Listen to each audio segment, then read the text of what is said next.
ಒಬ್ಬ ಹೆಬ್ಬಕ್ಕವಾಡಿಲಿ ಒಬ್ಬ ರೈತ ಇದ್ದ. ಅವನಿಗೆ ಒಬ್ಬನೇ ಮಗ.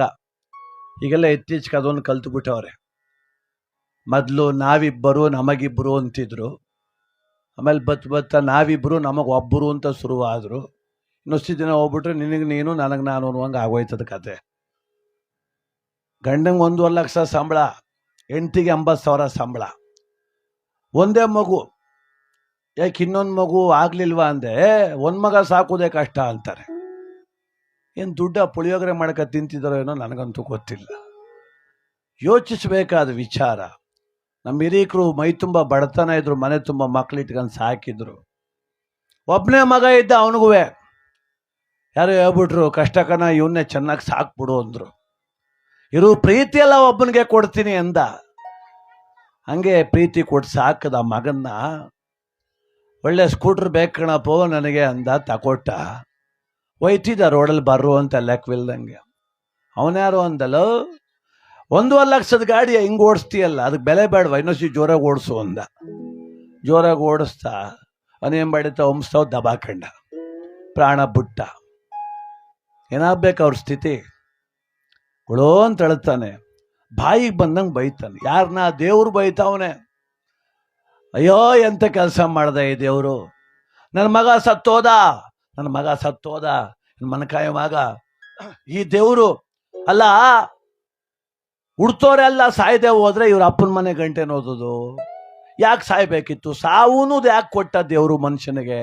ನನ್ನ ಮಗ ಸಾಯ್ದೆ ಹೋಗಿದ್ರೆ ಏನಾಯ್ತಿತ್ತು ಅಂತ ಇವನು ವಾದ. ಬೋಗಳ ಎಷ್ಟು ಬೋದ ಅಂದರೆ ತಿಥಿ ಆದರೂ ಬಿಡ್ತಿಲ್ಲ ಅವನು. ಅವೈದನ ತಿಥಿ ಆಗೋಗದೆ ಬಾಗ್ಲೇ ಕೂತ್ಕೋದು, ದೇವ್ರು ಬೈದು. ಅವನು ಎಷ್ಟು ದಿನ ಅಂತ ಬಯಸ್ಕೊಳ ಭೂಮಿ ಸಿದ್ದಪ್ಪ. ಅವನು ತಡಿ ನೋಡೇ ಬಿಡ್ಮ ಅಂತ ಬಂದ. ಹೆಂಗೆ ಬಂದ? ದೇವ್ರ ಭೂಲೋಕಕ್ಕೆ ಹೆಂಗೆ ಬರ್ಬೋದು? ಮನುಷ್ಯ ಬಂದಂಗೆ ಬರ್ಬೇಕು. ಅವ್ನು ಕಿರೀಟ ಹಾಕೊಂಡು ಕತ್ತಿ ಹಿಡ್ಕ ಬಂದ್ರೆ ನಾಯಿ ಒಡ್ಡಾಡ್ಸ್ಬಿಡ್ತಾವ ಅಷ್ಟೇ ಊರೊಳಗೆ. ಅವನು ರೈತ ಬಂದಂಗೆ ಬಂದ. ಇವನು ಬೈತಿದ್ದ ಬಡ್ಸೆಲ್ಲ ಕೂತ್ಕೊಂಡು, ಸುಮ್ಮನೆ ಕೂತ್ಕೊಂಡ ಪಕ್ಕದಲ್ಲಿ. ಇವನು ಯಾರನ್ನೋ ಬೈತಿಯಲ್ಲೋ ಅಂದ. ದೇವ್ರು ಬೈತಾವನಿ ಅಂದ. ದೇವ್ರ ಯಾಕೆ ಅಂದ. ಯಾಕೆ ಅಂದ್ರೆ ನನ್ನ ಮಗ ಸತ್ತೋದಕ್ಕನೆ 18 ವರ್ಷದವನು, ಒಬ್ಬನೇ ಮಗ. ಅಲ್ಲ, ಸಾವು ಅನ್ನೋದು ಯಾಕೆ ಬರ್ದ ಇವನು? ಈ ದೇವ್ರು ಸಾವು ಅನ್ನೋದು ಯಾಕೆ ಬರ್ದ? ಹುಡ್ತೋರೆಲ್ಲ ಇಲ್ಲೇ ಇದ್ರು, ಅಪ್ಪನ ಮನೆ ಗಂಟು ಹೋಗ್ಬಿಟ್ಟದ, ಅದಕ್ಕೆ ಬೈತಾವನೆ ಅಂದ. ಹುಡ್ತೋರೆಲ್ಲ ಸಾಯ್ಲೇಬೇಕು ಕಣಪ್ಪ ಅಂದ. ಯಾವ ಸುಮ್ಮನೆ ಕೂತ್ಕಯ್ಯ, ನಂಗೆ ತಲೆ ಕೆಡೋಗಿ ಕೂತದ್ದು ಇವನೊಬ್ಬ ಅಲ್ಲಿ ಅಂದ.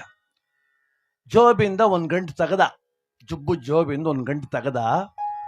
ತಗೋ, ಏನದು ಅಂದ. ಇಲ್ಲಿ ಜೋಳವೇ ಚೆನ್ನಾಗವೇ, ಬಿತ್ತನೆ ಮಾಡು ಅಂದ.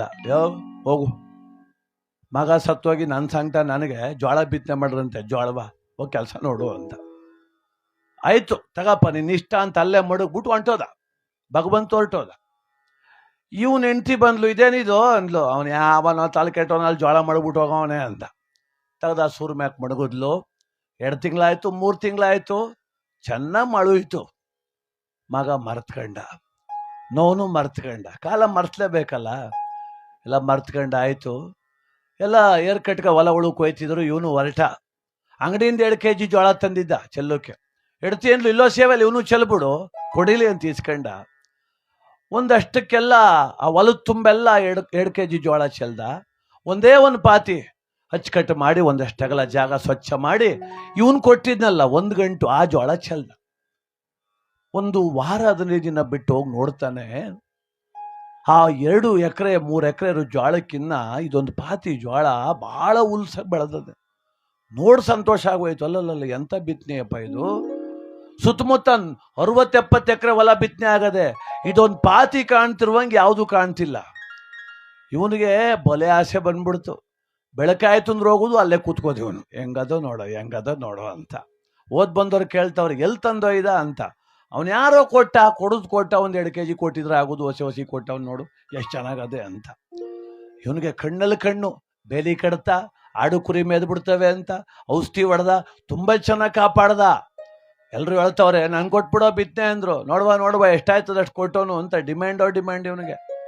ಮಗನೂ ಮರ್ತೋದ, ದುಃಖನೂ ಮರ್ತೋಯ್ತು, ಎಲ್ಲ ಮರ್ತೋಗೋದು. ಈಗ ಜೋಳದ ಜ್ಞಾನ ಬಂದ್ಬಿಟ್ಟದೆ. ಜೋಳ ಚೆನ್ನಾಗಿ ಕಟಾವ್ ಬಂತು. ಅವತ್ತು ಕತ್ತರಿಸ್ಬೇಕು.